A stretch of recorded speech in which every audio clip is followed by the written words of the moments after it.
So hello, everybody. Welcome to the Red Clay Music Foundry. Thank you so much for coming out this evening. Appreciate you being here. Welcome. Just to give you a heads up, if you are wanting to space yourself from other people, you're certainly welcome to do that. We're not required to ask you to do it anymore. If you'd like to wear a mask, you're certainly welcome to do that, but we're not required to ask you to do that anymore, and that's a happy day for me. So thank you, and we're proud that Governor Kemp saw it to be the way it is, and we're going to adhere to everything he's asked us to do. But so far, we're sort of in the clear, and that's a wonderful thing. So, but welcome. Thank you for coming out. Thanks for braving the times and coming out and seeing some live music. And this is an appropriate time to say hello to you folks watching at EOP Live on YouTube, and at Shawnee's Space Face Place, and at our Space Face Place, and on the World Wide Web. There's no telling who's out there watching, but thank you, and we appreciate it. And if y'all will notice, right there on your screen, there's a place called Tip Jar. And we're just going to thank you in advance for unloading your pockets and filling up that tip jar this evening. Shawnee's going to appreciate it, and it'll be a wonderful thing. So thank you. Thanks for tuning in.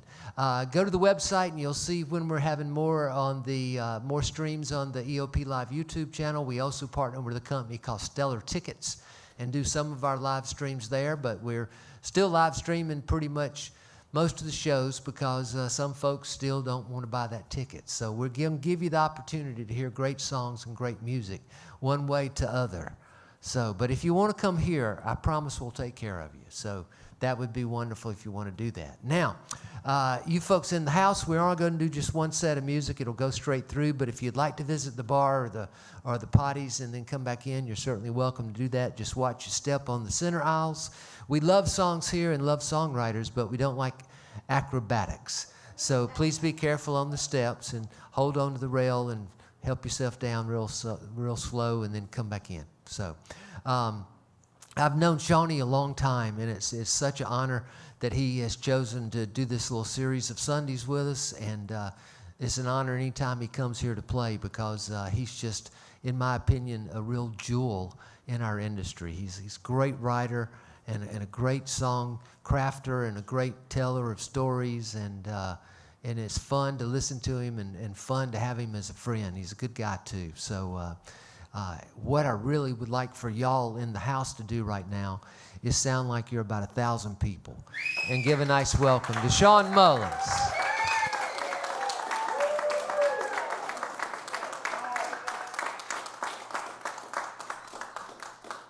All right. Well, it's good to see you guys. How you doing? Good. Yeah, good. Beautiful day in Georgia today. I'm glad you joined us here this evening. And hello to everyone there on the World Wide Web watching from whatever format you're on, whether it be Facebook or YouTube, MySpace, whatever.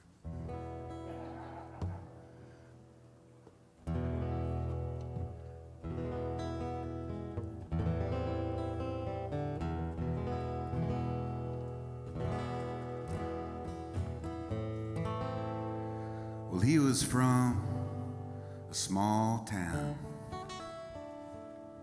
in northern Mississippi, and she was raised on the Puget Sound, a third-generation hippie, and fate would take them to L.A. County,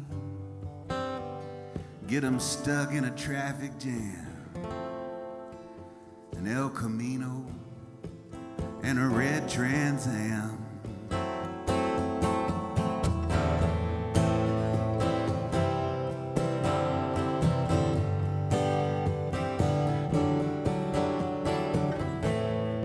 Her stereo was blaring Bob Dylan, the bootleg sessions,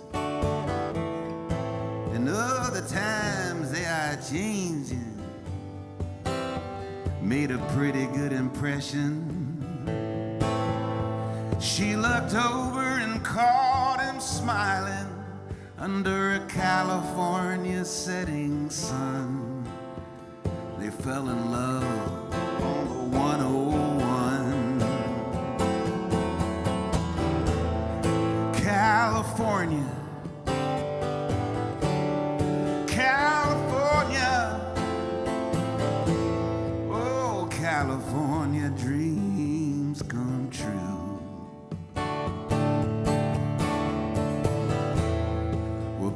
right in with that in crowd.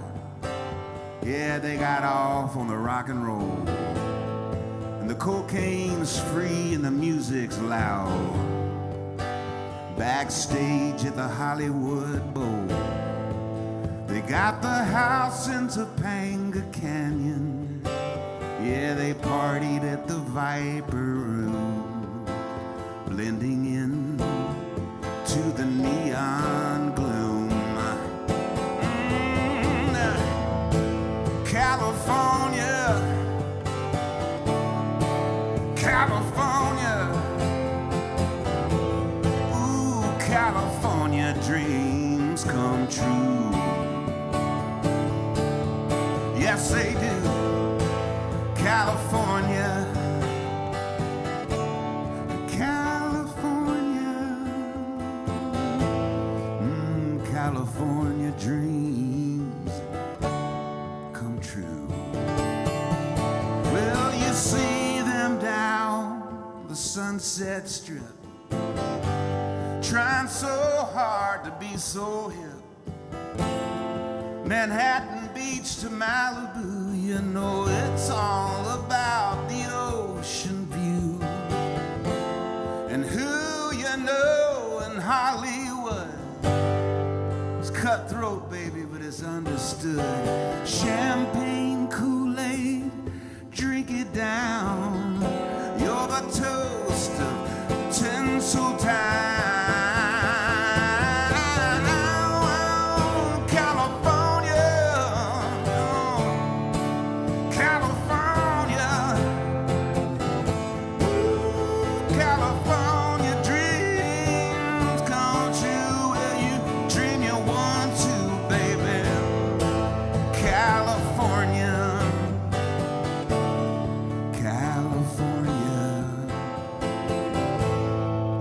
California dreams come true.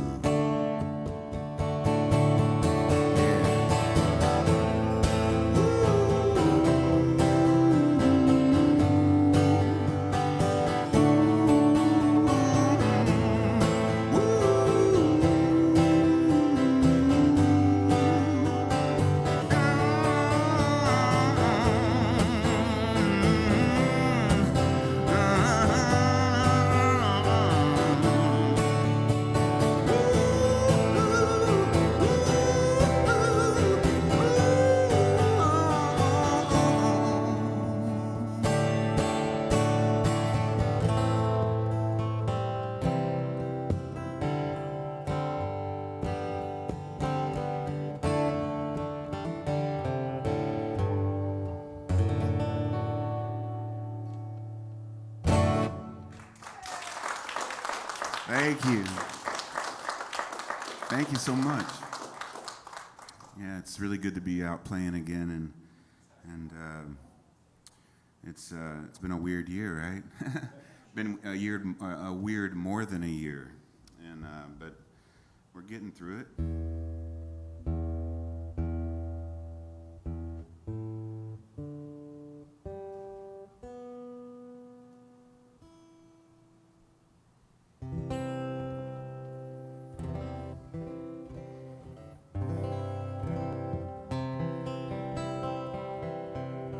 You can imagine this song takes place on a tiny little stage in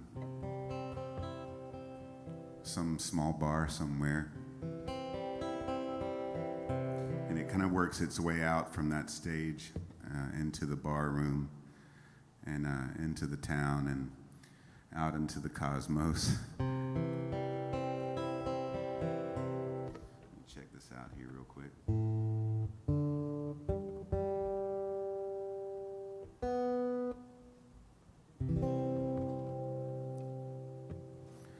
Well, it's Friday night, and I'm back again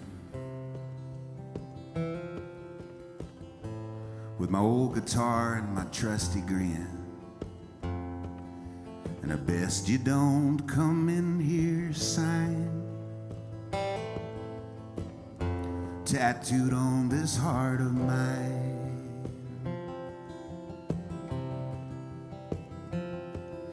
From a dirty brown shag carpet stage sing my song and I pace the cage. Stuck up here in the twilight zone, staring out into the great unknown.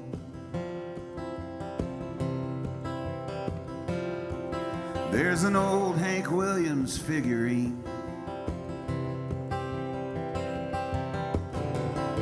hanging by a guitar string from the pull chain of the Pabst Blue Ribbon sign,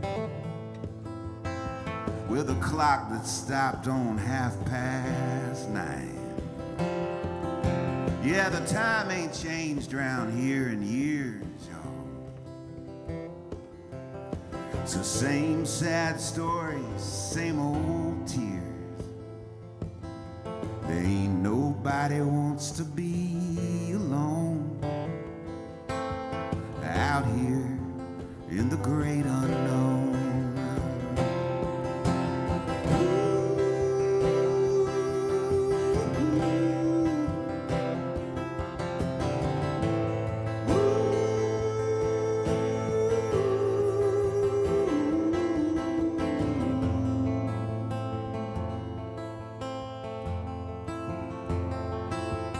You can find a stool there at the bar.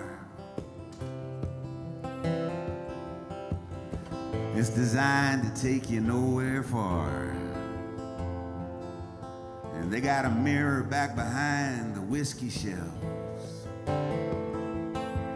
where we don't dare look back at ourselves. And just past the men's room down the hall, barely hanging there on a plaster wall, a faded sticker on the old payphone that says, "Welcome to the great unknown."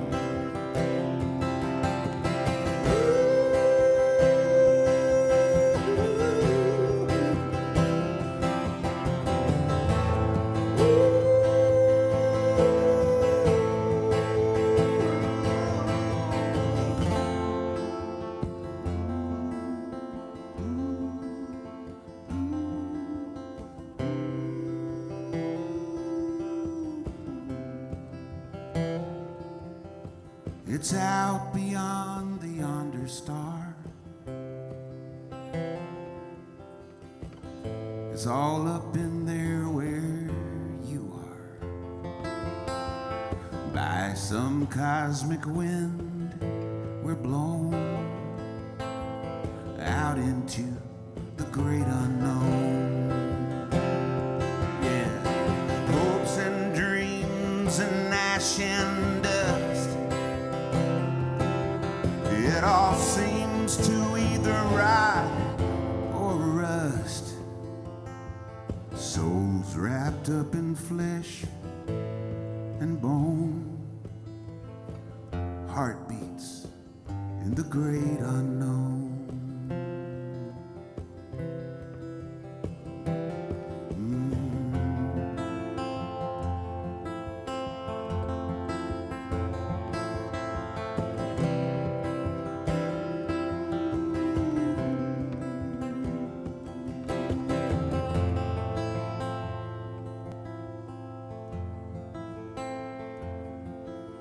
Well, it's Friday night and I'm back again.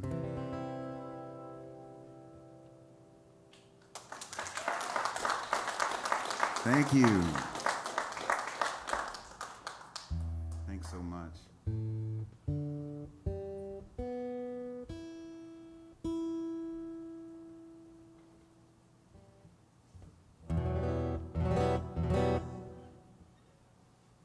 Pop open a water here. They always face them in a way that it won't get televised, which is a good idea, you know. You're not an official sponsor, Aquafina. Oh.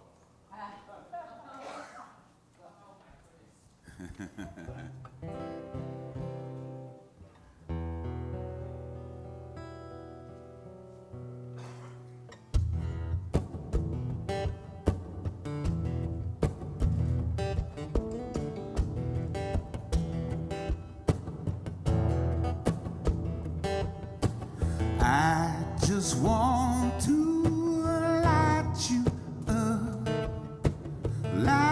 you up like a fire. I just want to turn you on and take you high. Everybody's got a flat screen. Everybody's gotta be seen. Everybody wanna be famous. Ain't nobody gonna blame us. Everybody wants the real deal. Everybody wants to cop a good feel. Everybody want more money. Everybody wants a taste of your honey. I just want to light you up like a fire. I just want to turn you on, turn you on, and take you high. Everybody wants to pick your guitar. Everybody wanna ride in that fast car. Everybody wants a puff of your pipe dream. Everybody wanna lick of your ice cream. Yeah, the preacher wanna tell you how to live right. Your mama and your daddy got you uptight. Your lover gonna go and pick another fight. I just wanna keep you up all night. I just want to light you up. Oh, light you up like a fire. I just want to turn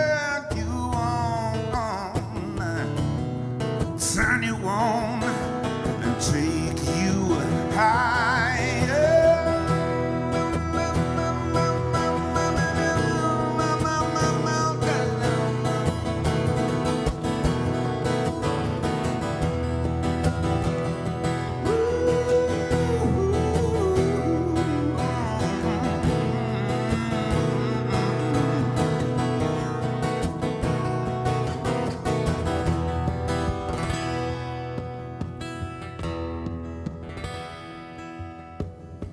Yeah, this whole world can bring you down and turn your smile into a frown, break your heart and make you sad, drive you stark, raving mad.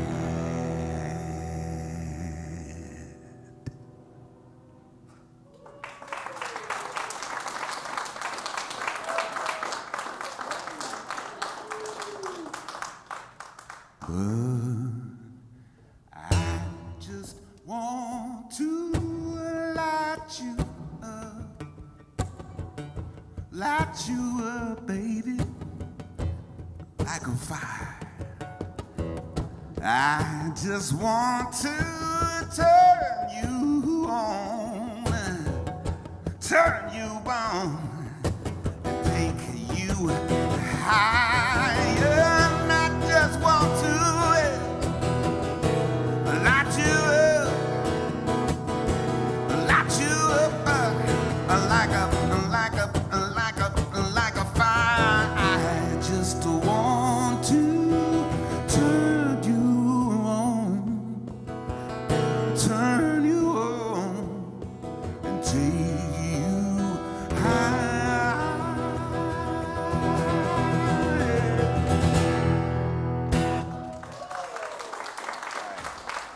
Thank you.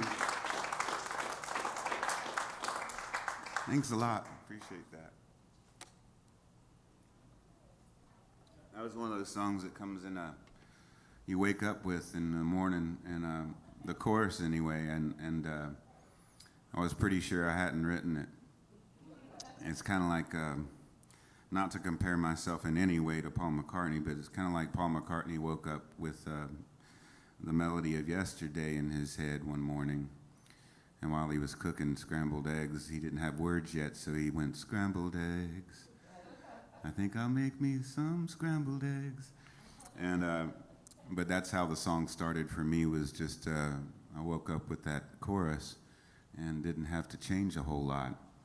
And I went up to Nashville and finished it up with Chuck Cannon on the verses. And some of the lines are, if you know Chuck Cannon's sense of humor, and some of the lines are obviously Chuck, like everybody wants a lick of your ice cream. And I would never even think to write that in a song. And I remember when we were writing it, I said, everybody wants a puff of your pipe dream. And immediately Chuck goes, everybody wants a lick of your ice cream. And we both just cracked up. I was like, oh man, I love it. So a lot of fun writing with him. And I'll do some that we wrote together tonight. And then this one is off of Soul's Core.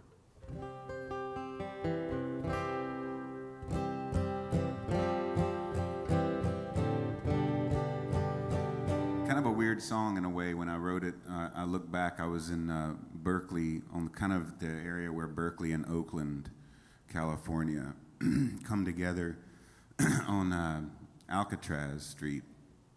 I had an old hippie friend out there named Joey, and he ran this really cool underground music venue that wasn't in the, no one knew about it unless you were on the mailing list.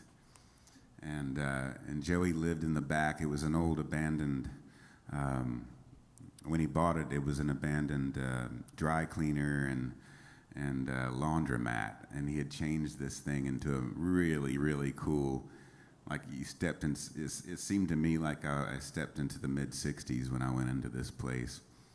And I stayed with Joey for a few days, and he had all kinds of tropical plants growing everywhere of every kind. And but he had all kinds of stuff that it was a real hippie deal, he was the real deal. And he drove like a mid-'60s Volkswagen, one of those vans that has a truck in the back instead of the full van. I don't know if you guys have seen those, but I think he probably still has that. And Joey's a flamenco guitar player.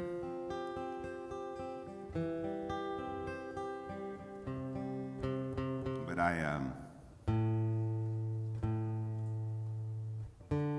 wrote a bunch while I was there staying with him.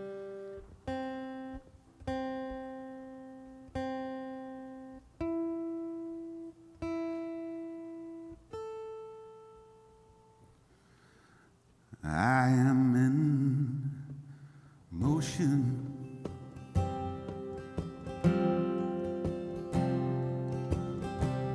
I am blue. Love is an ocean. I'm anchored in you.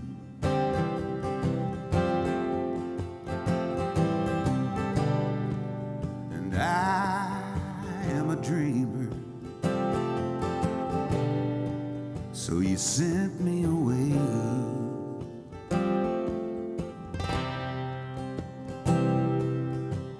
Sometimes we dreamers,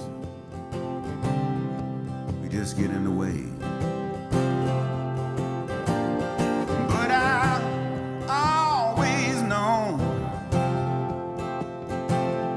since I was a child, that the road is my home,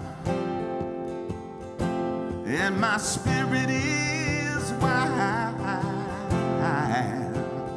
Yes, it is. And I have my memories, and I've got lots of time, and I'm still in San Francisco. You on my mind.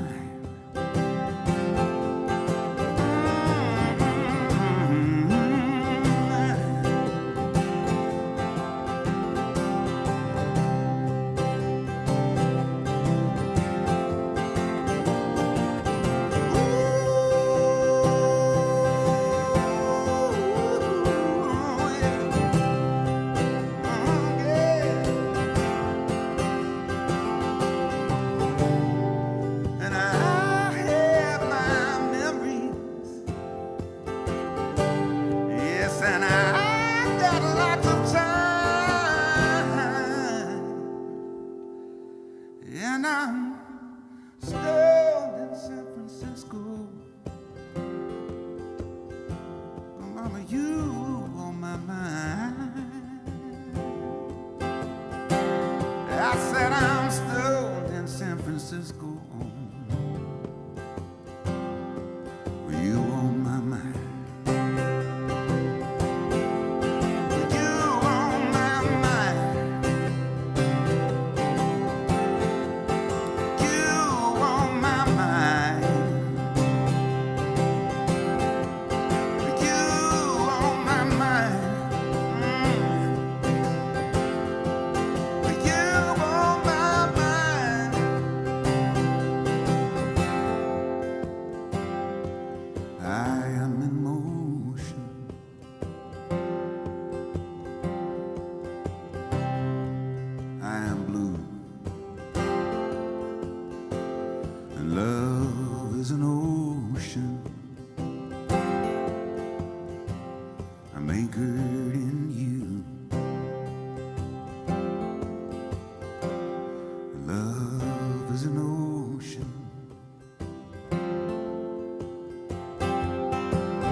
Thank you. Thank you so much.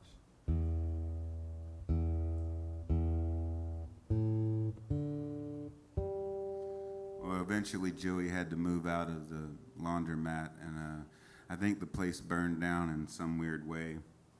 And he had to collect some insurance, and he moved out, moved out to the forest.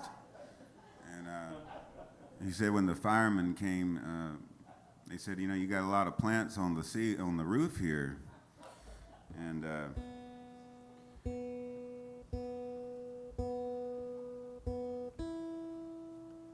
we didn't save them. They let them burn. It reminded me of that old Jim Stafford tune, Wildwood Weed.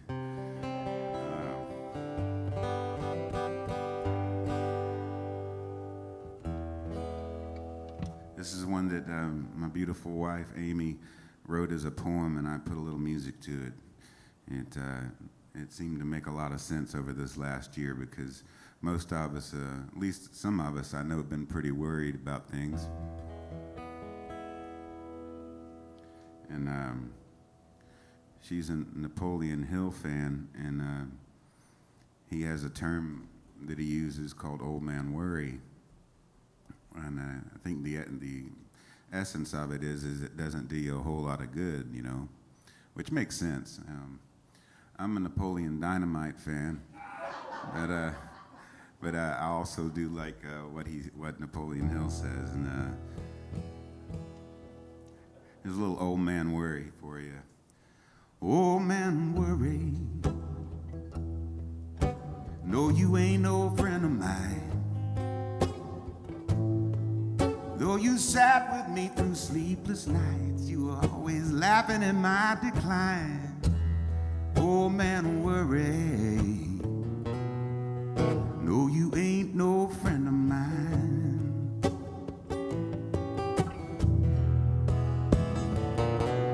Oh man, worry. You wear a clever dark disguise. You filled my life with hopelessness, telling me all those wicked lies. Oh man, worry.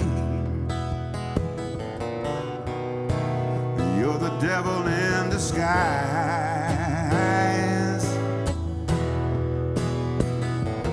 But I'm not gonna worry. I'm not gonna worry about your worry. No more, no more. Said I'm not gonna worry. I'm not gonna worry. Oh man, worry.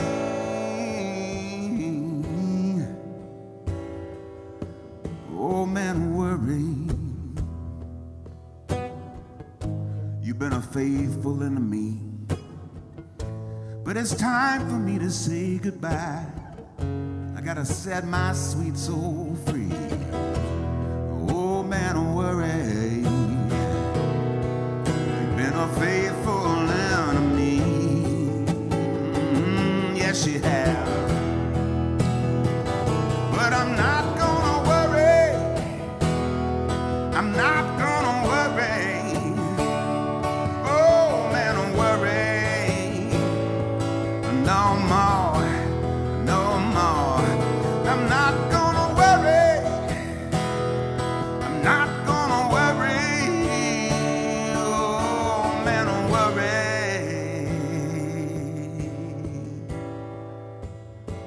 I'm not gonna worry no more.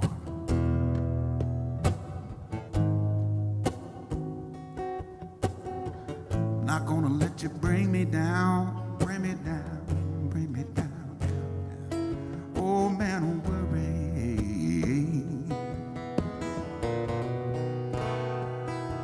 Just an old man worry.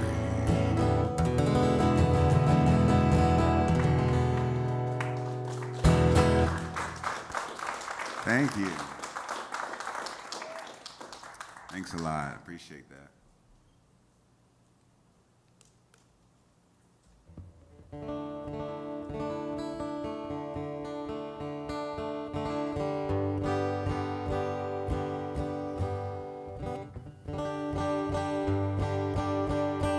I haven't been down to this place in quite a while, but I need to get back down to the Floribama, and I'm wondering if it's the same as it was when I was last there. They had just had one of many hurricanes that come through, and they were rebuilding it again, and they always succeed in doing that. When I first started playing there, it was I believe it was the original one, and it could have been rebuilt because, like I said, every few years, you know, a hurricane passes through, and but I went and when you would walk into this place, you're in, you know, you've got Orange Beach, Alabama, and then you've got Perdido Key, Florida, depending on what side of the bar you're really on. And they used to have a cigarette machine that had guitar strings in it. And so I always thought, okay, this is, when I first saw that, I knew that this is a music place, man. And Larry John Wilson brought me down there. And there was a festival they had. I think they still do it. It's called the Frank Brown Festival. And Frank Brown used to be the bouncer doorman there. And he used to shoot his gun off on the beach early in the morning. And but I love it down there, and it's so beautiful and peaceful. And there's a lot of old songwriters that kind of retired down there. There's this whole area they call Boys Town, and it's all a bunch of single-wide trailers with retired songwriters living in them right on the beach. It used to be. I don't know if it's still that way. They may have had to sell that land and build a huge condo or something. I don't know. But it was pretty cool at that time. And but the last time I was down there was right after, I don't think it was Katrina. It was the one after that one. And it was about waist deep in the Floribama of sand. And there was a bunch of guys in there shoveling it out, you know, about to rebuild it again. But I wrote this one in the Floribama parking lot, and I was about to head to New Orleans to do a show. I was leaving the festival, and a storm broke out, and I decided to try to wait it out and scribble a little bit in the journal, and this is what came out.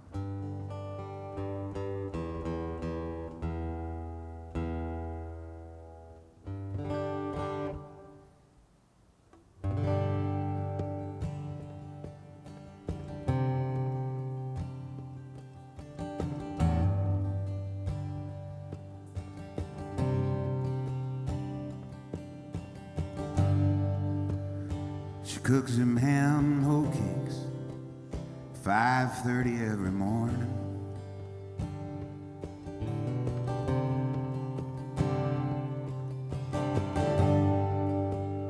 And she does the dishes, and she irons his uniforms.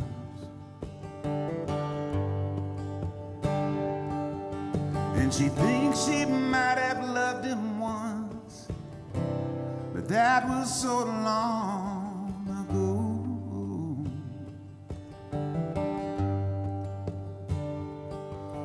And the rain pours down like a holy waterfall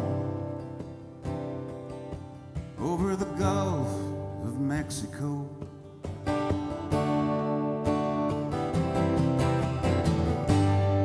The boardwalk's deserted, the beach is all closed down.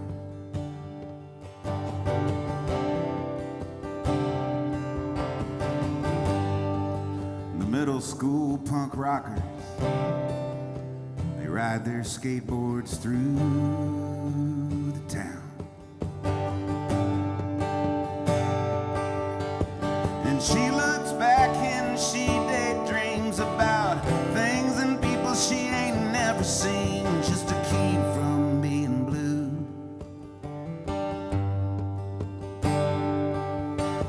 And she gets home about 3:45, and she drives her brother to the liquor store down on Perdido Avenue. Oh, yeah. All right.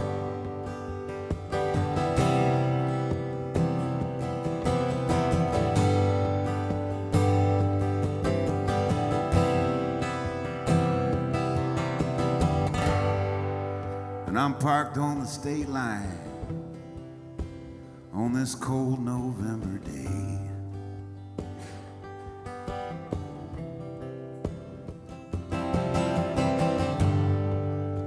Pretty soon I'll be a driving fool somewhere down old Hank's lost highway.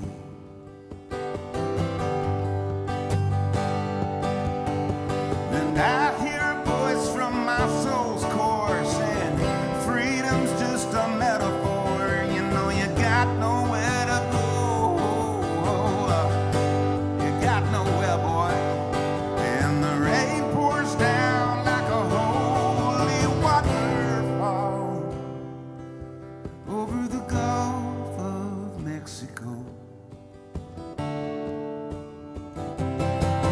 Over the Gulf of Mexico.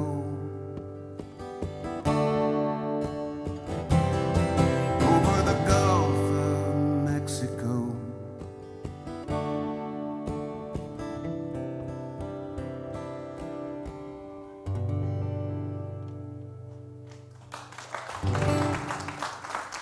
Thank you. Thanks a lot. Appreciate it. So how are you guys doing? You doing okay out there in the audience tonight? Yeah? Ready for summertime? All right, good. I'm doing something on Lake Lanier. I think it's June 5th, I believe, part of the John Gerard Foundation. We're going to be somewhere on Lake Lanier where they were doing something, a part of the Olympics back in the day. There's like a little amphitheater there, and you can pull your boat up, not to the amphitheater, but in the lake. And I think, and I'll be there with my full band, which will be fun. Haven't gotten to play with those guys in quite a long time. I think we're even going to get Davis to come out from Athens. He doesn't like to travel anymore. I can't blame him a whole lot, but no, there's some seating as well. You can swim, but it's not all boats. It's just that's part of the audience's boats, I believe. That's what I've been told. I don't know a whole lot about it. I did this though about almost 10 years ago, but it's hard for me to remember the details. Look up John Gerard Foundation, and there's a concert, and Chuck Cannon's going to be there as well. I wrote this one a long time ago. It's one of the first songs I ever wrote, and I wrote it with my good friend Jay Drummons. We were at North Georgia College, now called North Georgia State University, and Jay was a civilian there, and I was a cadet, and we both used to play this bar there right off the square across from the cemetery, which was a really good place for this bar, actually. It was called Beau's. Everybody referred to it as Beau's, but the real name was Beauregard's Bar and Grill, right next to Sam's Package Store, where you could get a gallon of beer that was kind of you didn't know really what it was.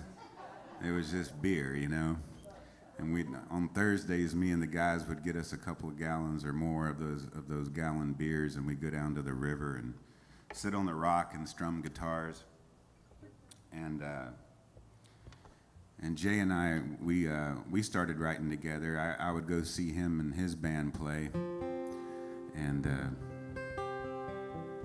eventually I started playing at Beau's as well.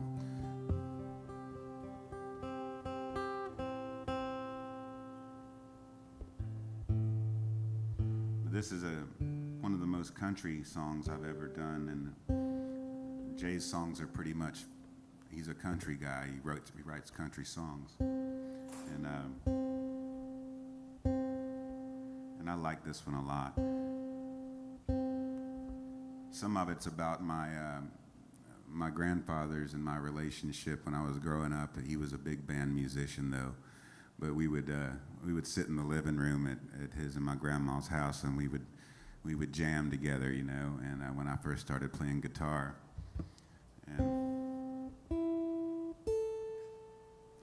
and Jay wrote the sad part at the end.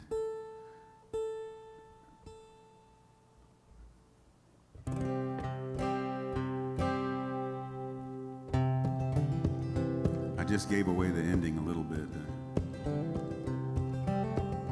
Called Joshua.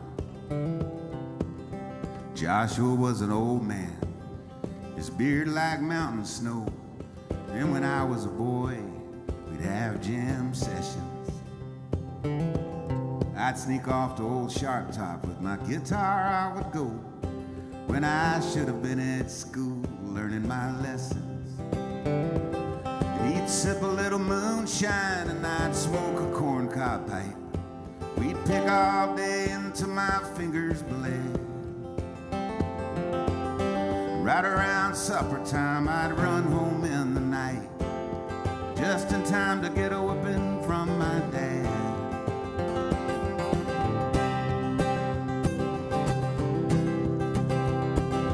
My friend Josh would tell me, say, son, picking won't pay the rent. But I set out to prove him wrong in time. And I don't guess I can recall all the hours that I spent just beating on this old flat top of mine. Me and my friend Joshua, Lord, we must have played them all. And I got where I could put the old man to shame, or so I thought. And I don't guess it ever seemed to bother him at all. Yeah, Josh still loved to pick 'em just the same. Hey, whoa, way back when he was 65 and I was 10, and I will never be as free again. Whoa, way back when.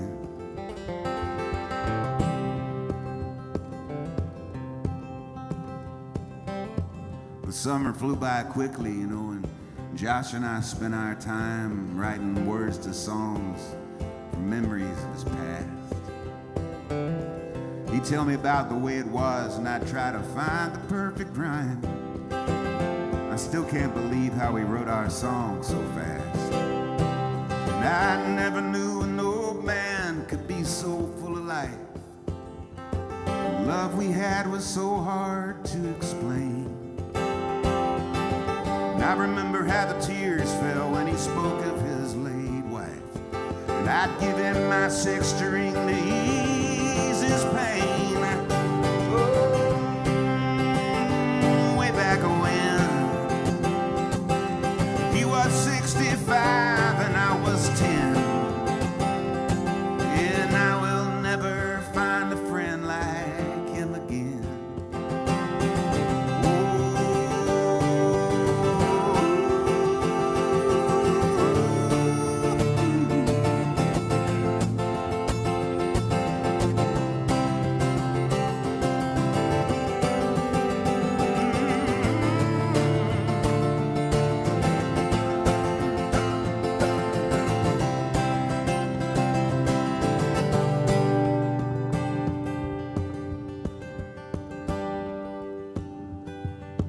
Then in late November, I knocked on his cabin door. Knocked and knocked, but Joshua never came. And I still remember how he laid there on the floor. And I went home crying in the rain.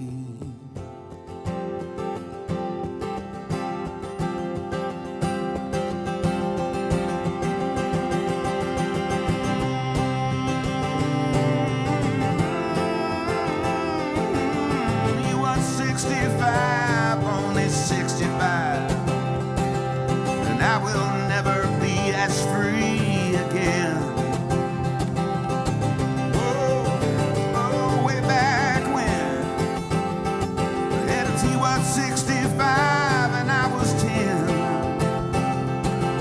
And I will never find a friend like him again.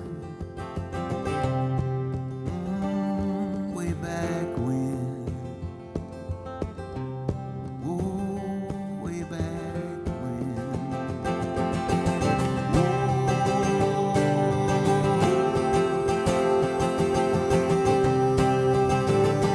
Way back when.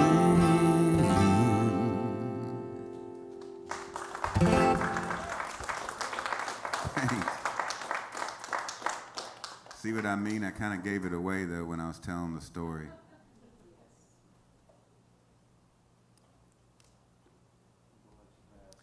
I remember I was first played that for my brother, and he was in the Navy at the time, and I played it for my brother, and he said, "Why do you have to kill him off?" I'm like, I didn't do it. That's the thing about co-writing. It makes for a good story, I guess, but.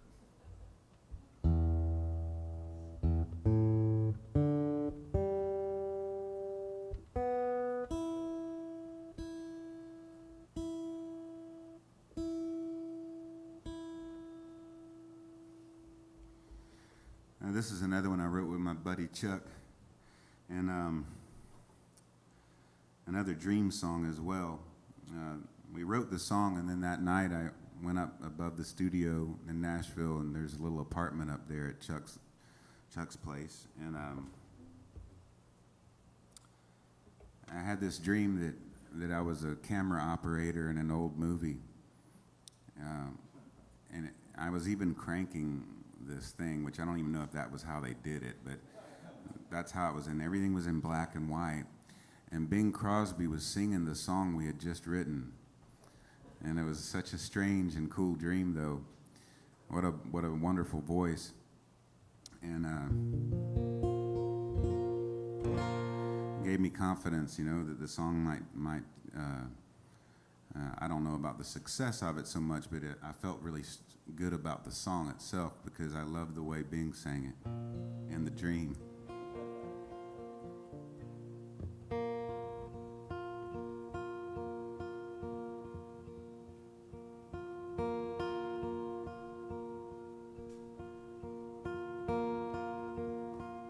My stupid heart is what I blame when the arrow flies with perfect aim.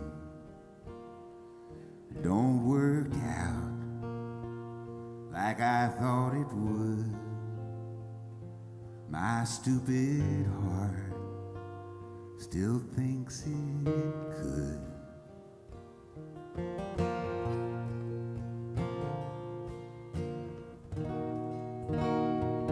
My stupid heart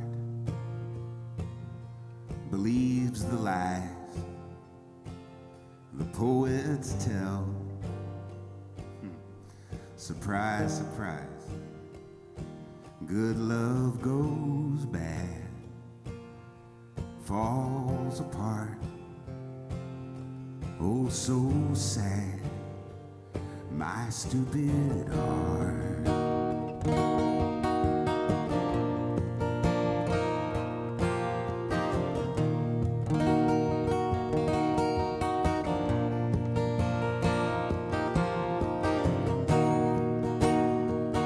My stupid heart can be so cruel, the way it plays me for a fool. It never learns. You think I know. My stupid heart is kinda slow.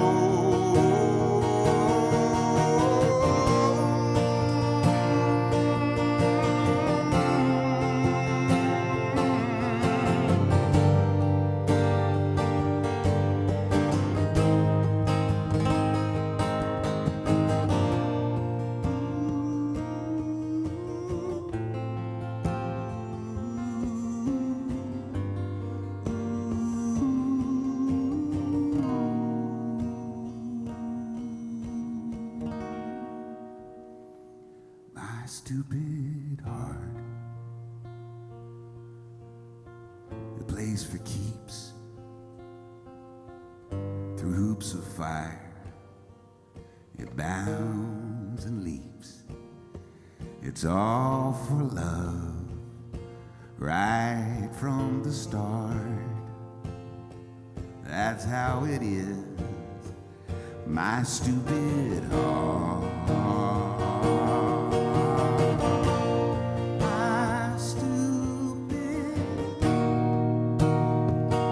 My stupid heart, my stupid,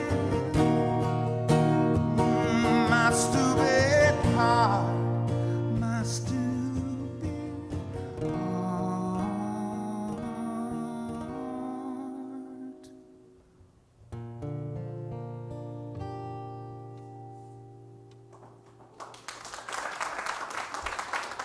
Thank you. Thanks, guys. That's a bigger applause than I used to get on that. Yeah, when I first wrote it and I'd play it for people and they would go, I don't know what that was about. I know it's a pretty good song, though. But maybe they saw themselves in it too much. That's the thing sometimes about songs and art in general. Make you look in the mirror a little bit. I know I sure do when I hear stuff that's I like, you know. And but I usually clap at the end, so thank you. Appreciate it. How you doing, brother? I'm good. How's Gainesville? Yeah, man. Do you know that location? The Olympic rowing venue is where that June 5th gig will be with the full band and Chuck Cannon. John Gerard Lake Show. All right. Thank you for that.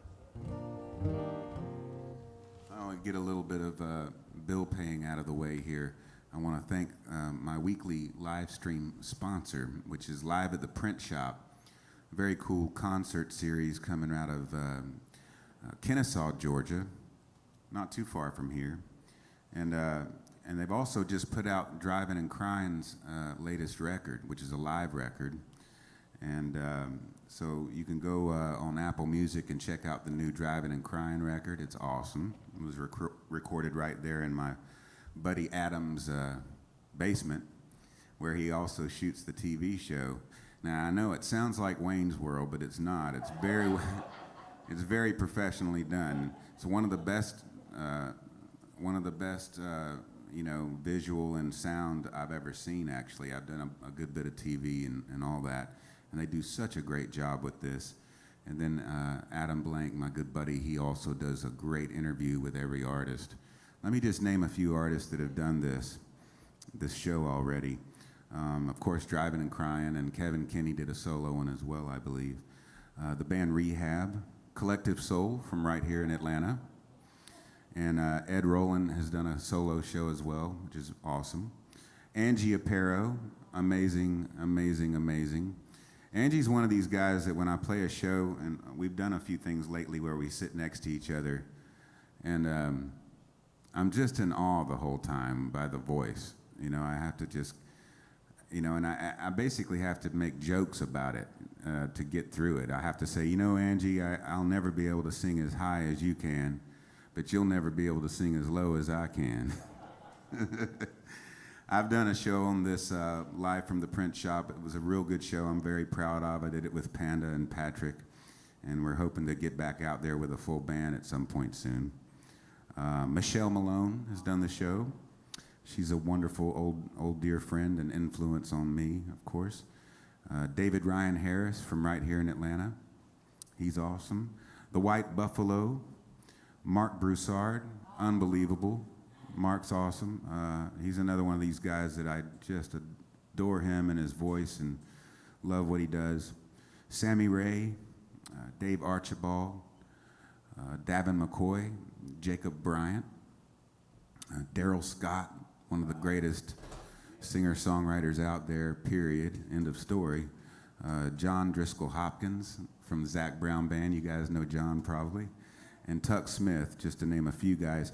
So check them out on YouTube. You can also, of course, push that subscribe button to Live at the Print Shop. And I want to thank them for sponsoring my live stream out there in the wild blue yonder every week. Thanks again.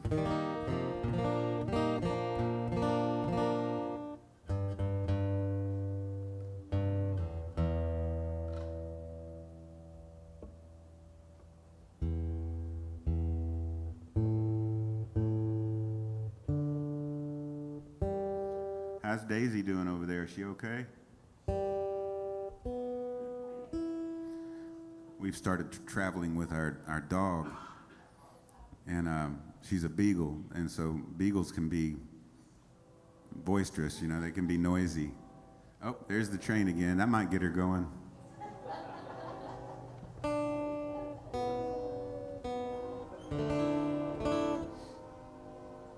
But she's doing pretty well for a rescue dog that we're kind of breaking into the whole travel mode. It's not probably easy for him, and she doesn't like it when the pack splits up. If one of us leaves the dressing room, boy, she doesn't like that at all.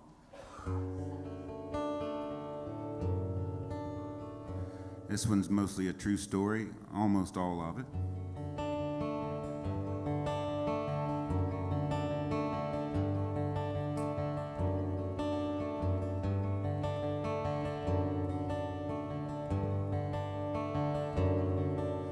I met him on the cliffs of Twin Rocks, Oregon. He was sitting on his bedroll looking just like Richard Brodigan, and I thought he was an old man. He wasn't but 37. He said he'd been riding trains for 15 years and drawing portraits to keep his belly full of beers. It looked to me like he died and missed the plane to heaven. But he's a nice old guy for a younger man. He had a bottle of Mad Dog he held tightly in his hand. He waved it around a lot, trying to make his point. And I listened as he told his tales of wine and women and county jails. We finished off that bottle and smoked a half a joint. He said, I came here to watch the sun disappear into the ocean. It's been years since I smelled this salty sea. He turned his bottle up and down. I saw him lost and I saw him found. And he said, I don't know what I've been looking for. Maybe me.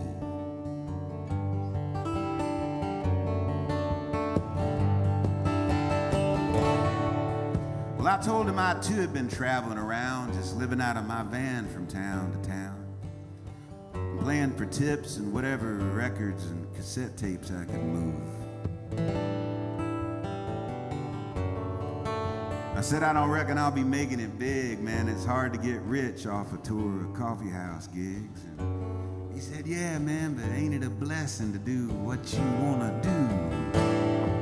Yeah, and I told him, yes, I pulled out there to watch the sun disappear into the ocean.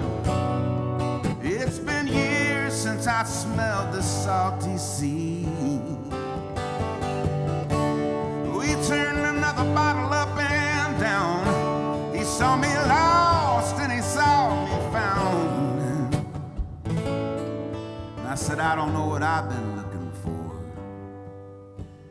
Maybe me.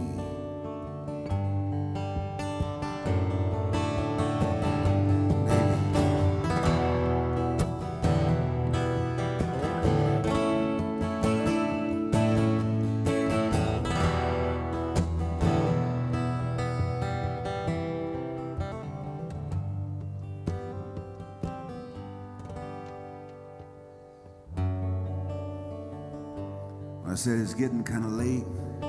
Better be heading down this interstate. Can I give you a lift? I'm headed to San Francisco Bay. He said, nope, I think I'm gonna sit right here and rest and maybe wait on the Tokyo, Montana Express. I might just lay here and dream my life away. I'm gonna sit right here and watch the sun disappear into the ocean. It's been years, my Lord. It's been years. I'm gonna turn my bottle up and down. You can see me lost. You can see me found.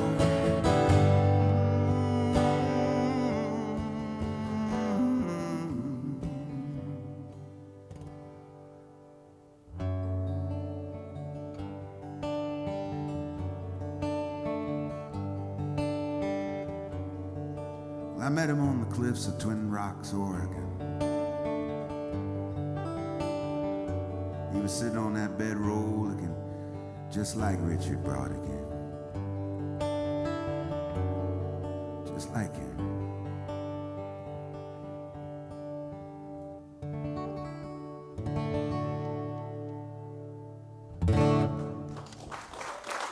Thank you. Thanks a lot, y'all. Appreciate you.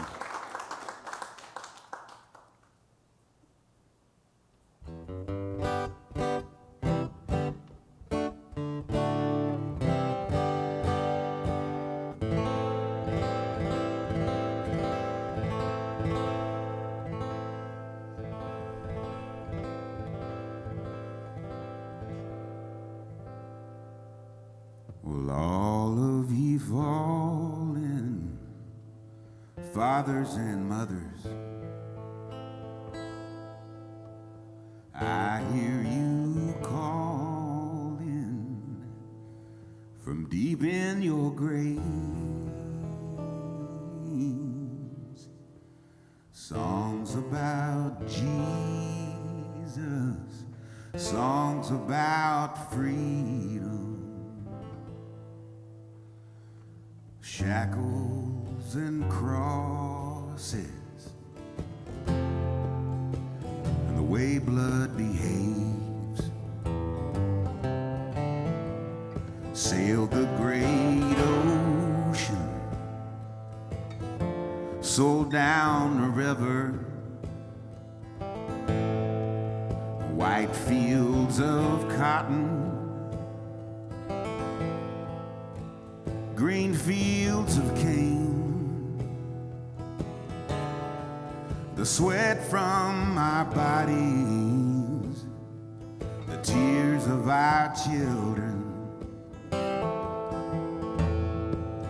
washed in the blood, and the promised land rain. Oh,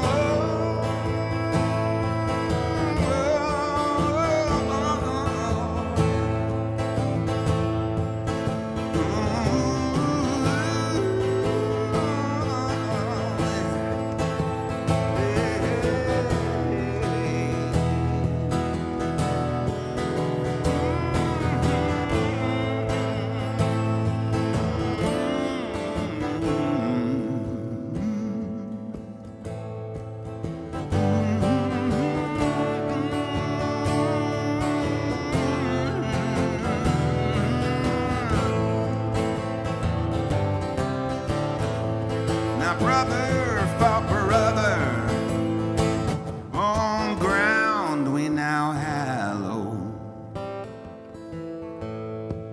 and sad hallelujah all the angels did sing. For promises buried in fields that lay fallow, the bell is too broken to let freedom ring. Are the dreams of the dreamers all misbegotten? 'Cause mama's still crying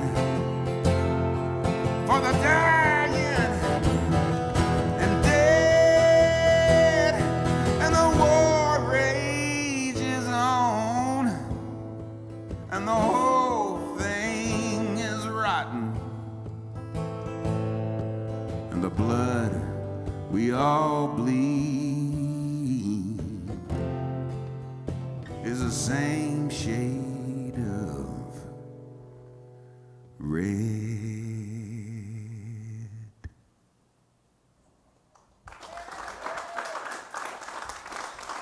Thank you.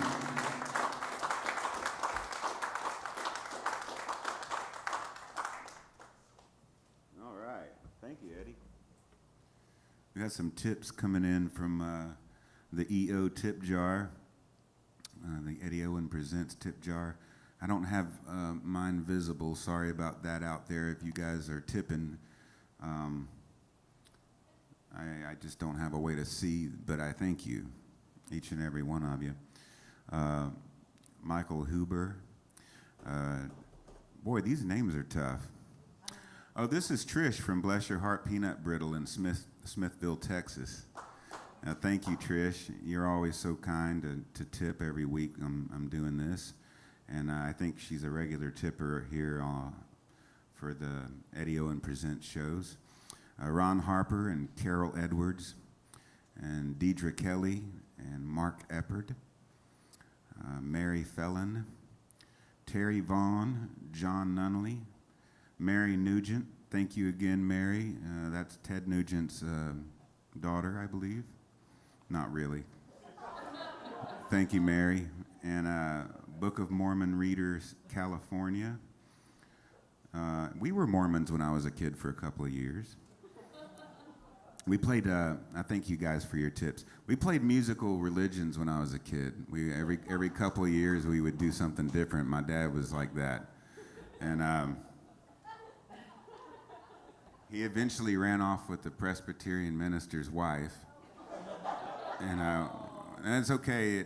Well, you know, he was gone a few months and came back and begged my mom to take him back. And he was going through kind of a midlife crisis in his early 30s. And yeah, he was a weekend hippie, my dad. And he worked for Southern Railway, and also he worked at the Downtown Riches department store as a second job. And as a third job, he worked at Underground Atlanta in an incense store. And so it kind of give you a little bit of a thing there. And he started off as timekeeping when he got out of the Army and started working for the railroad. And he ended up being a labor relations officer when he retired. So he really worked his way up without a college education. And he used to hate those guys from Cornell, man. They would come right out of Cornell and make about twice as much money as him.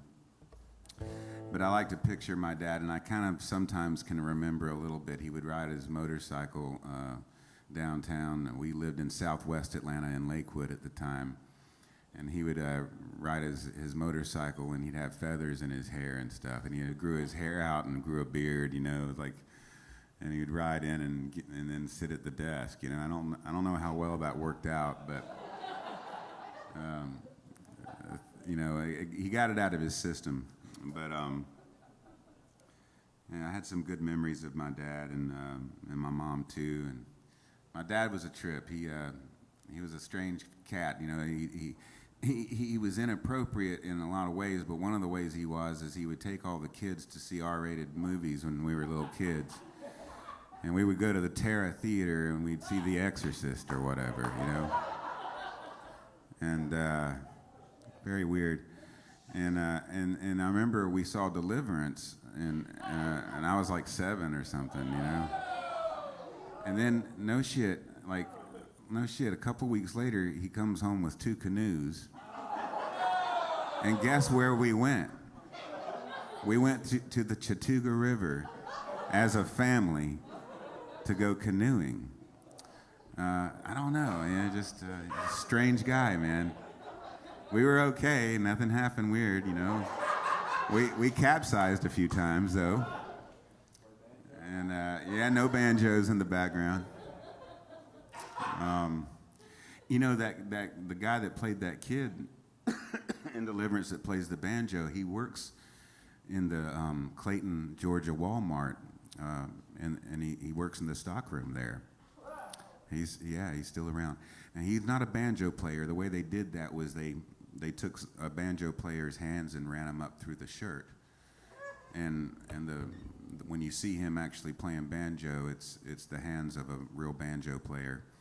I learned that from Radislav Lorca, that he was telling me about that. He had the insight on that one. But And the guitar player played here. yeah, who plays with Rad? Or Rad plays with him, rather. Yeah. Yeah, tell me his name. He's also an actor. No. He's been in a bunch of movies. Like, you would know his name or know his face for sure. He was in Ronnie Cox. He was in Beverly Hills Cop and Deliverance, and he plays Drew in Deliverance, yeah. And he's a folk singer, yeah. He tours around, and my buddy Rad plays with him. And I think Panda recently produced a record on Ronnie Cox. Yeah. All right, well, enough chatter, right? Enough about Deliverance.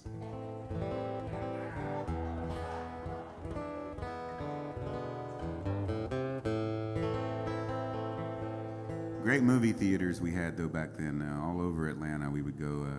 My dad would also take me to more appropriate films.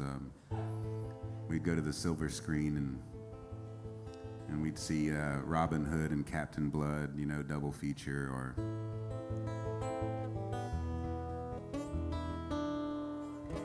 The train's really running a lot tonight. Normally, it only happens twice. This is the third. Is Sunday kind of more of their...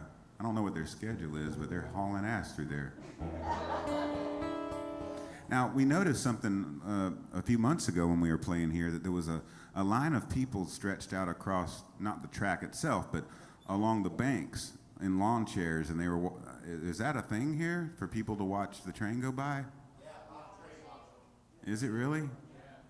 Yeah. Okay. They got walkie-talkies, they'll talk to each other down the line. Oh, okay. Weird.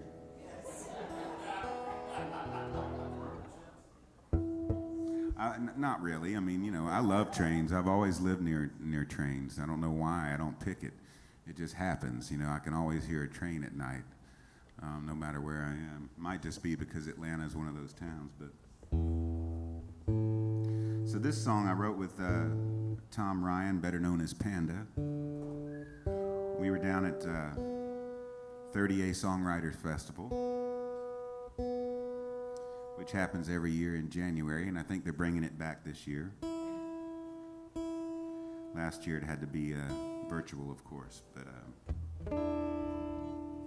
we were watching television and doing laundry, and we started watching the news, and it was terrible news, and we flipped the channel and started watching Doomsday Preppers and Naked and Afraid. And The Walking Dead, stuff like that, you know. And I was once told by a great songwriter, if you want to be a writer, kill your television. And that was Hank Cochran. Hank Cochran wrote, "I fall to pieces," and I took that to heart. But this is the one song that I've been a part of writing while watching television. So thanks to Tom for that, and also Hank, if you're up there listening. I don't know, man. Maybe this song sucks, but I kind of like it. So check this one out. It's called the Pre-Apocalyptic Blues. It goes like this.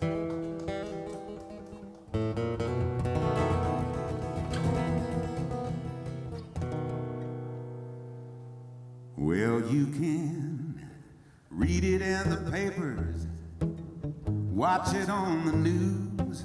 Everybody's got the pre-apocalyptic blues. You better be ready when the shit goes down.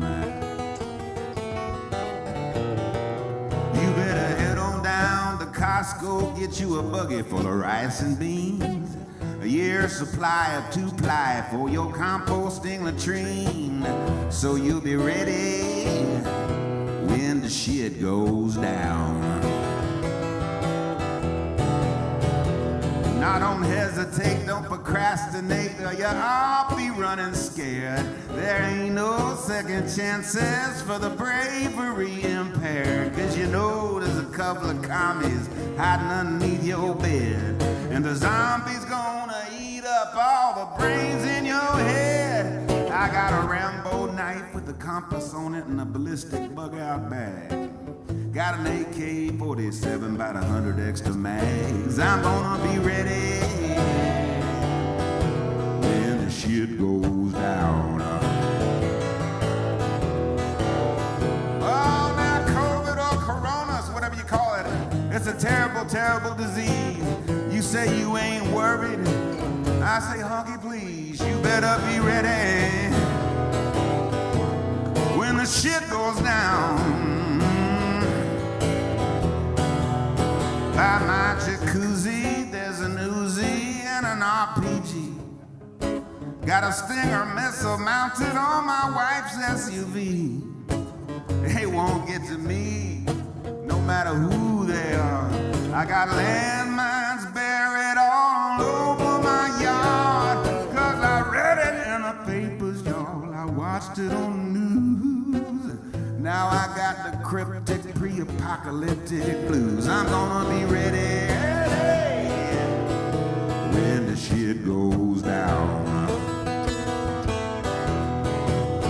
Will you be ready when the shit goes down?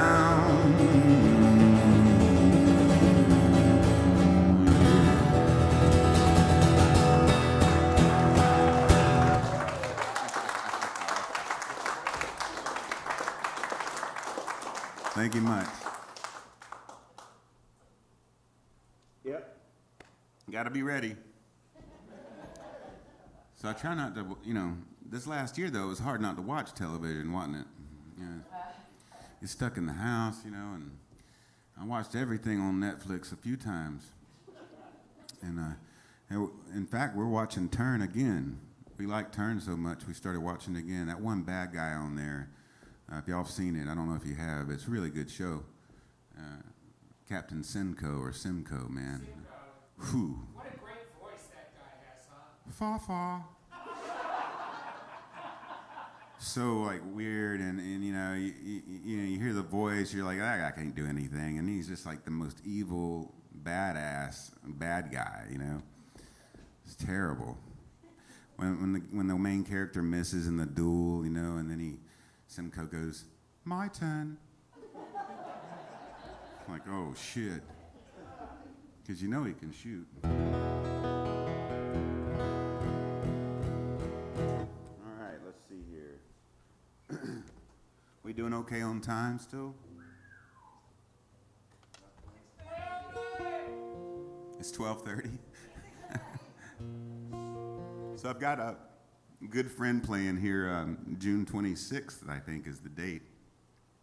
My old buddy Matthew Kaler's got a show here. Is that the right date? Y'all correct me if I'm wrong. I don't want to get that wrong, but he's, a lot of people over the years have talked about Matthew. Yeah? June 26th. A lot of people over the years, it's when you hear Matthew sing, the tone of his voice sounds quite a lot like James Taylor's voice. Now, he's really, really a different artist altogether. I mean, in the early days at Eddie's Attic, back when Eddie had the place, and before that at Trackside Tavern, you know, Matthew came up alongside me there, and he has his own thing, no doubt. But he loves James Taylor. And so he's going to be doing a James Taylor tribute show here. So he's going to be doing a bunch of stuff off of the JT album and just some of his favorites from James. And I know I'm going to try to make it. So I hope you guys will come out June 26th and check that out. He's going to have a great band with him, and it should be really good. And tribute shows are kind of the way to go these days. If I was a Shawn Mullins tribute act right now, this place would be packed. Very weird. But, so yeah, check it out, June 26th.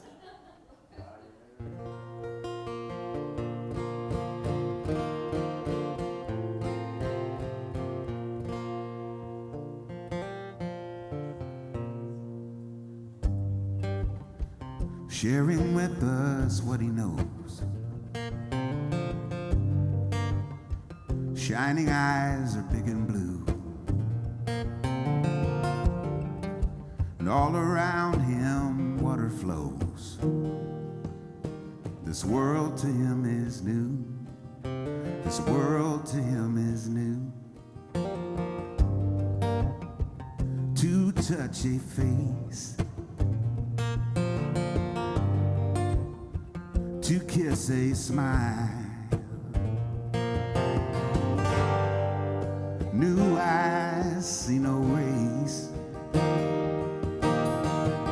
the essence of a child, the essence. He's born to shimmer, he's born to shine, and he's born to radiate. He's born to live, he's born to love. Let's don't teach him how to hate.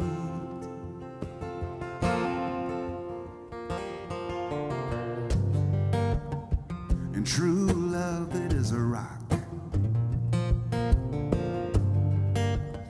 smoothed over by a stream.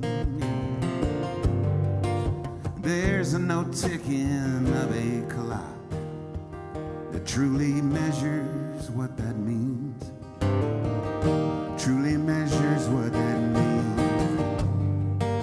This thing we call our time. I heard a brilliant woman say, she said, you know, it's crazy how I want to try and capture mine. I think I love this woman's way. I think I love this woman's way she shimmers, the way she shines, and the way she radiates, the way she lives, the way she loves, and the way she never hates.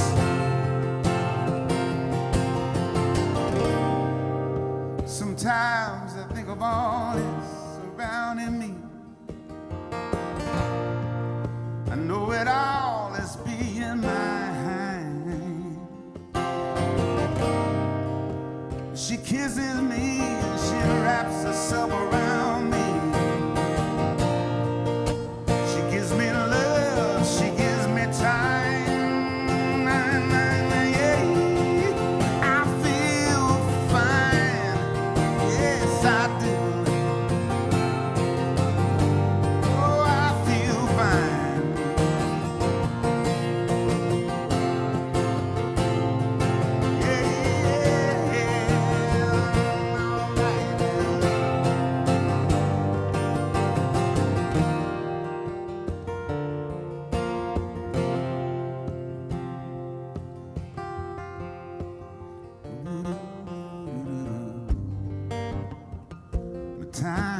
can I change?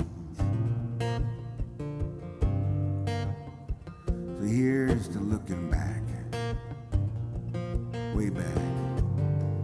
You know, I drink a whole bottle of my pride, and I toast to change. Keep these demons off my back. Just get these demons off my back. 'Cause I wanna shimmer, I wanna shine, I want to radiate,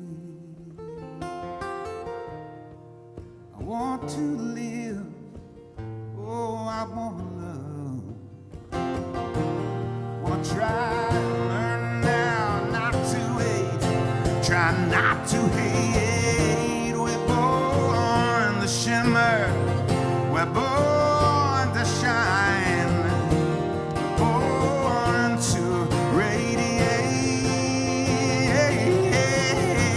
we're born to live, we're born to love, we're born to never hate.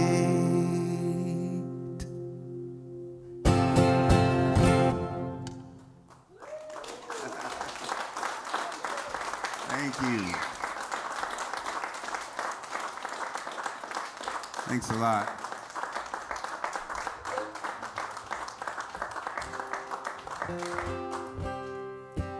I want to do a song I didn't write. He's one of my favorites, favorite living songwriter, other than Christofferson probably, and well, there's a few of them out there.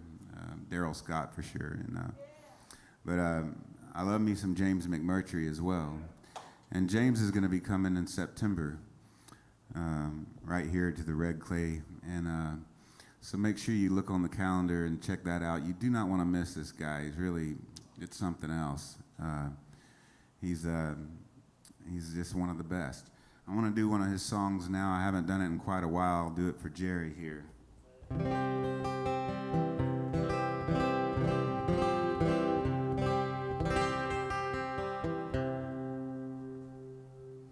Flatter than a tabletop,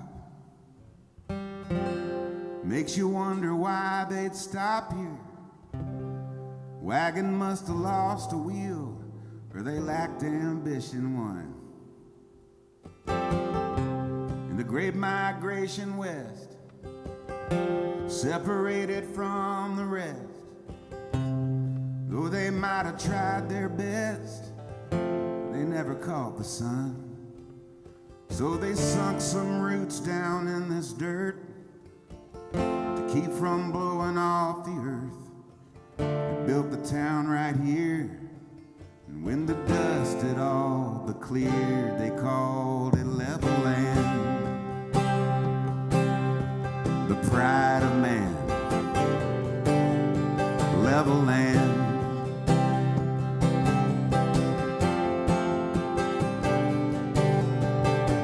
Granddad grew dry land wheat. He stood on his own 2 feet. His mind got incomplete. They put him in the home. Daddy's cotton grows so high, it cuts the water tables dry. The rolling sprinklers circle by, just bleeding it to the bone. And I won't be here when there comes a day it all dries up and it blows away. I'd hang around just to see, but they never had much use for me in level land. They don't understand me down in level land.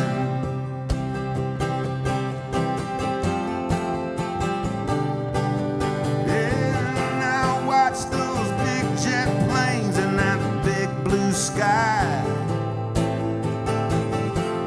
coast to coasters, watch them go. And I don't blame them one damn bit if they never look down on this. And ain't much here they'd want to know.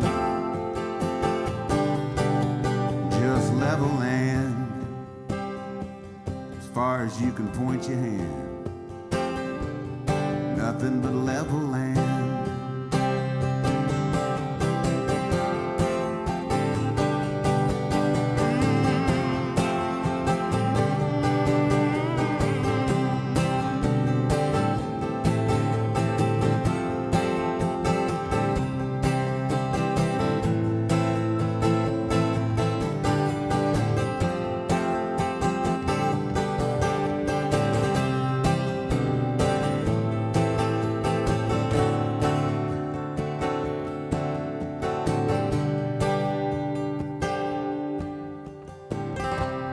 Mama used to roll her hair back before the central air. We'd sit outside and watch the stars at night. She'd tell me to make a wish, and I'd wish we both could fly. I don't guess she's seen the sky since we got the satellite dish. I can hear the marching band doing the best they can to play Smoke on the Water, Joy to the World. I paid up all my debts, I got some change left over yet, and I'm getting on a whisper jet. I'm gonna fly as far as I can get from level land.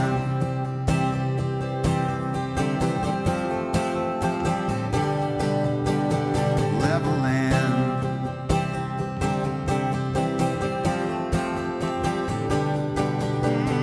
Level land.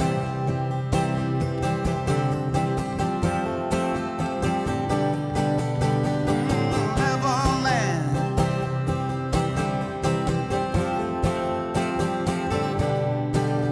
Nothing but level land.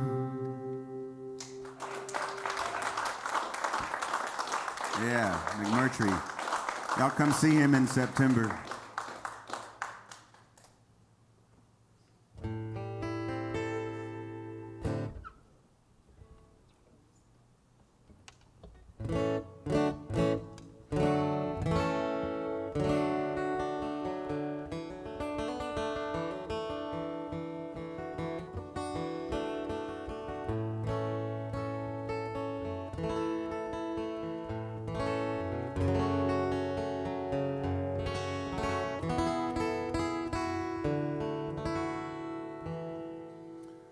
I've lost count of the times I've given up on you, but you make such a beautiful wreck, you do. Yeah, there's a tavern on the corner called the Milky Way,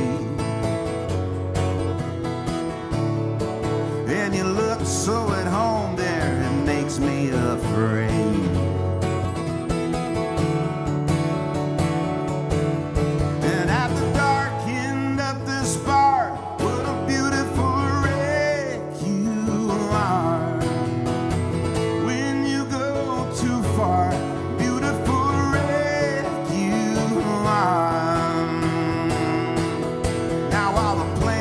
You had from 7 years ago,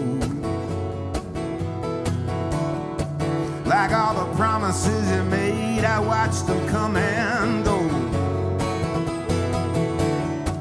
You put your keys in the car, but it would not drive. With your hands on the wheel, looking barely alive.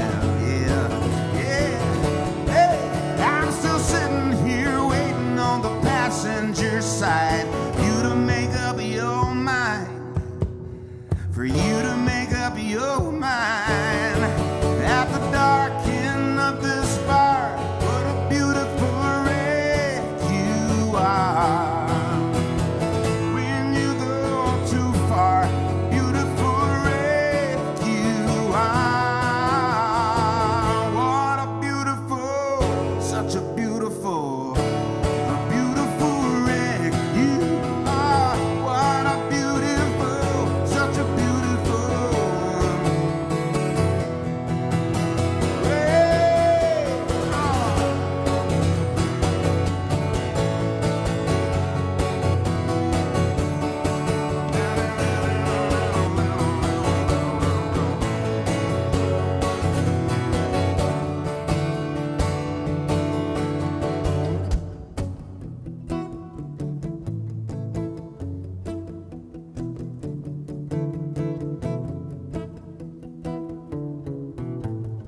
I've lost count of the times I've given up on you.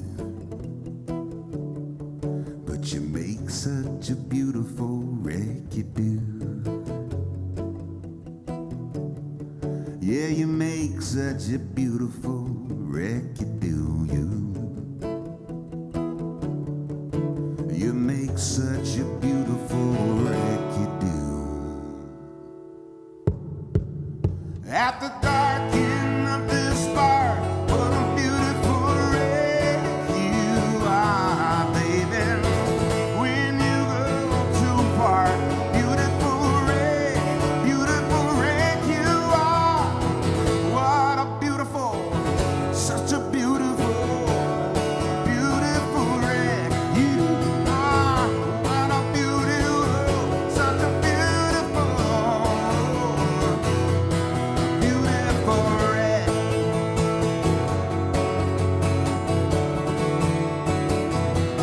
Oh, yes, you are.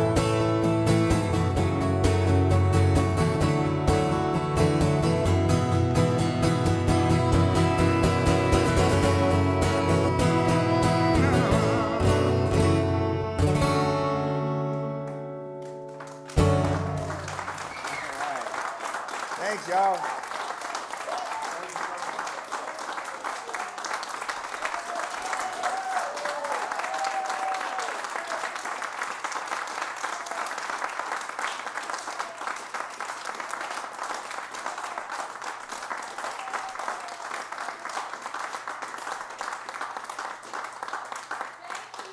Thank you. Y'all been so good to me tonight. Thank you.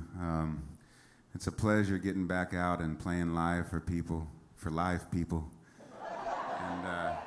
and people that I can see. And also, I've been so blessed over the last year and a few months to be able to play online every week and have people show up and tune in that way as well. So thank you guys out there, wherever you are, and had people tuning in from crazy places like Australia and China and South America, and it's been really, really rewarding for me to know that there's an audience out there, even though I can't play in front of them and see their faces.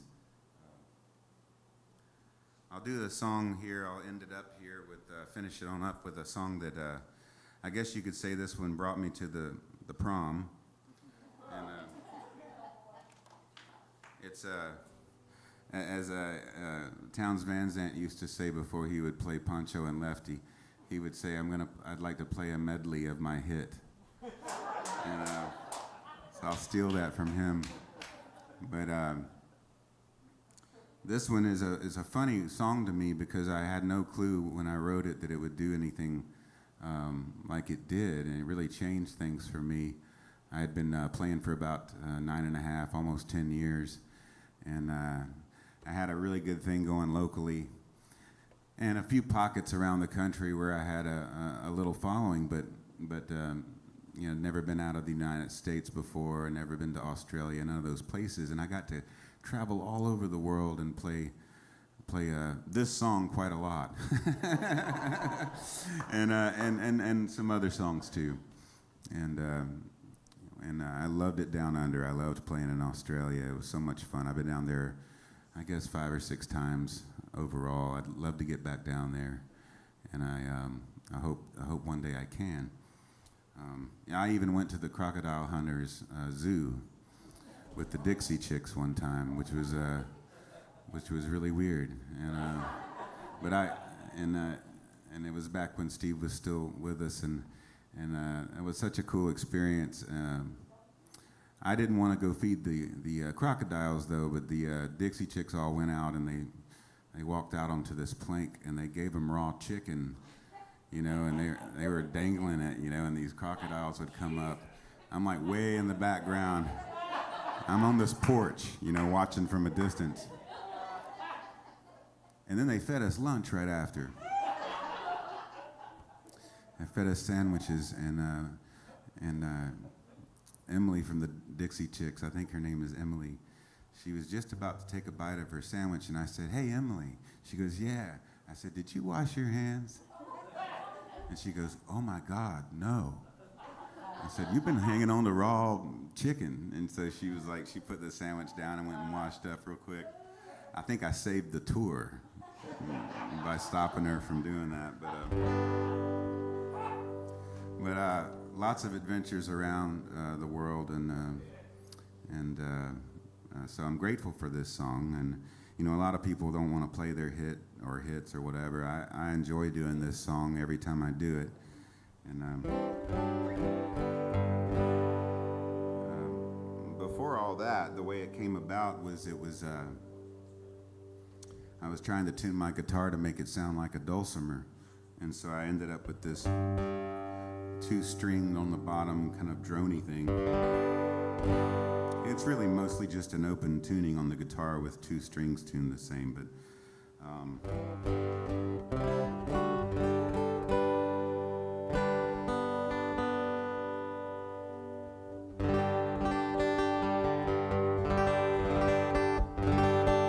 I had this little gig. I would go out to Hollywood and play. It was the only place you could play out there and not have to pay to play, and that I knew about anyway. And it was called Genghis Cohen, and it was a Chinese restaurant and a music venue all rolled into one. It was a really cool little joint, and they had great food, and you never knew who was going to stop by. You know, it was one of those kind of things that Joni Mitchell or Ricky Lee Jones or whoever might just show up for the night and sit in and play a few songs. And so that became my little hub whenever I would tour out west in the mid-'90s. That would be the place I would go, and they didn't have a cover charge. They would pass a hat around, and they had church pews set up in there. It sat up maybe about 30 people in the little music room, and a little curtain would pull, you know, and that was the music room, you know. It was very cool, and I loved doing it, and I had no intention of trying to get into the Whiskey Go-Go or the Viper Room or any of those more famous rooms. I knew that it wasn't going to happen.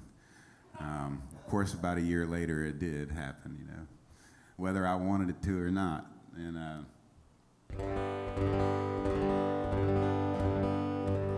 but the lyrics from this song are really, the melody and the chords really are inspired by Joni Mitchell, and like I said, I was trying to make my guitar sound like a dulcimer. It was because I was listening to the Joni Mitchell Blue album while I was driving through the desert, and it inspired me to pull over and try to tune my guitar that way. And then the lyrics come from after the show I played that night.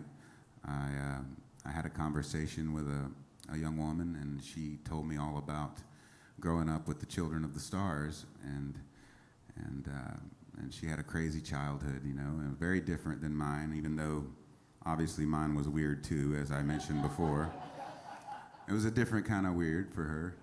And so the song really fell in my lap. You know, I would journal a lot at the end of the day, and I wrote this song with one,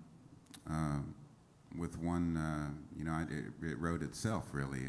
It was a journal entry that happened to rhyme, and yeah, a year later, I'm not sleeping in the van anymore. You know, I'm in the nice hotel, and playing some nice venues and doing weird radio shows with the Backstreet Boys and NSYNC, and it was crazy. But I'm thankful and grateful for having had the opportunity to go through all that. You know, I came out the other side all right, and I still get to travel a lot and play my music. And as long as I play this song, nobody gets mad. So.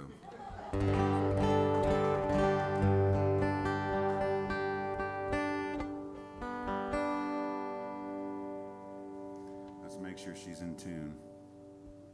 This is my old Gibson. Not my oldest, but one of my oldest. And my oldest Gibson right now has a big hole in the back. Thank you, Delta Airlines. And it's not really their fault, because I had it in a really nice gig bag. And but the plane got changed from a larger plane that I could put it in the closet. They usually let me put my nicer guitar in a closet. And all of a sudden, the plane got changed to Baton Rouge, and they made it a small plane that showed up. There was nowhere to put it except down below in the baggage. And so it got the back crushed. It's a 49 Gibson. I'm working on it still. It takes a while on that. Anyway, this is a 1955. It's a great guitar.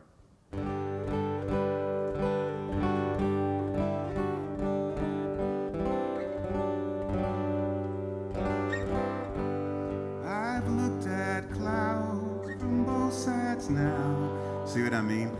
It's that kind of tuning, right?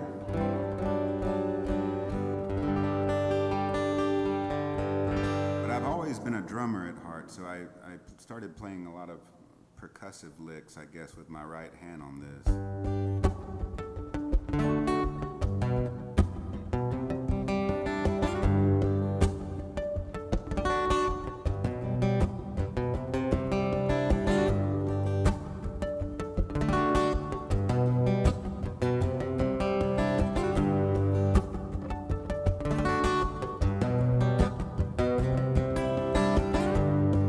She grew up with the children of the stars,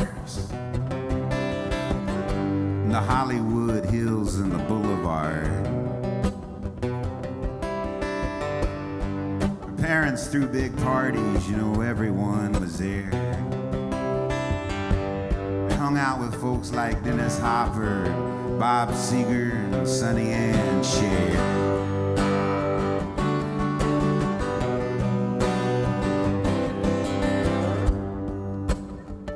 She feels safe now in this bar on Fairfax. From the stage I can tell that she can't let go and she can't relax. And just before she hangs her head to cry, I sing to her a lullaby. I sing everything's gonna be alright. Rockabye, rockabye,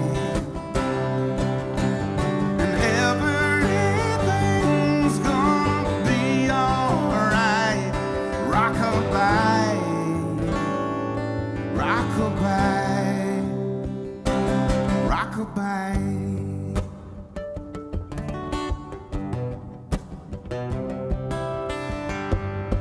She still lives with her mom outside the city, down that street about a half a mile. And all her friends tell her that she's so pretty, but she'd be a whole lot prettier, you know, if she'd smile once in a while. But you know, even her smile, it looks just like a frown. She's seen her share of devils in this angel town, and everything's gonna be alright. Rockabye, rockabye, and everything's gonna be alright. Rockabye, rockabye.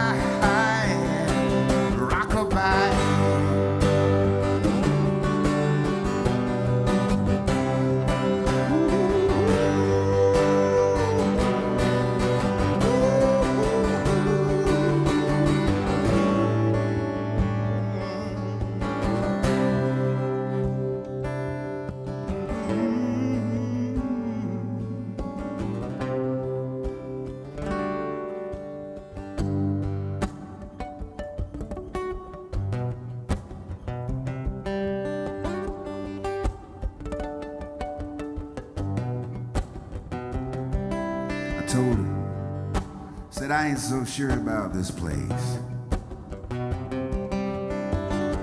It's hard to play a gig in this town and keep a straight face. Seems like everybody's got a plan, kind of like Nashville with a tan. Y'all help me out.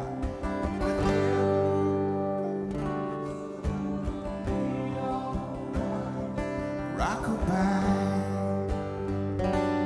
rockabye. Everything's gonna be alright. Won't you rockabye, rockabye? Everything's gonna be alright. Rockabye.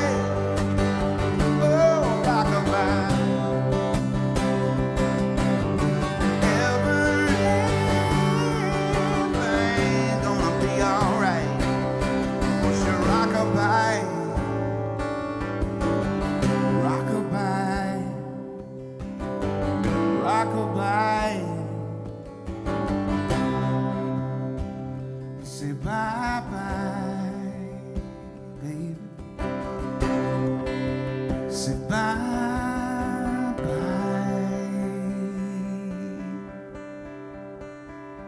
Thank y'all so much.